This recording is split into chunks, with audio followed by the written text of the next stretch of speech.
इतनी सी बात नहीं, आगे भाई वो भाई शादी बच्चों का खेल नहीं है भाई, आगे अबे कुछ भी नहीं है। उधर रह रही थी,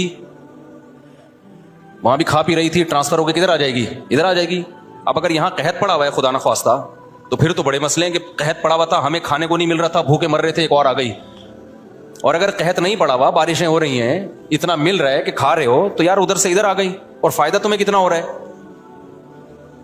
तो उसको बना लो, ओ भाई ऐसे करके ना फजूल बातें कर रहे होते हैं। ये दुनिया परस लोग जो है ना, जिनके पास दीन नहीं है, खुदा की कसम इनको दुनिया में अजाब मिलता है, आखिरत तो बाद में। इनकी दुनिया अजाब में होती है, हर चीज को बहुत बड़ा बनाते हैं ये। भाई पहले अब्बा के घर रह रही थी, तुम्हें पसंद थी, तभी तो शादी कबूल खुशी से की है ना। हाँ तो खुशी से कबूल किया है, तो हम ये थोड़ी कह रहे हैं कोई भी किसी को भी कबूल, जो अच्छी लग रही है भाई गर्लफ्रेंड नहीं बनाओ, फोन पे गपशे नहीं मारो, अच्छी लग रही है पैगाम में जो कबूल हो जाए ठीक है, नहीं है तो कहीं और ट्राई मारो, कबूल हो जाए वहां से रही थी इधर आ जाएगी।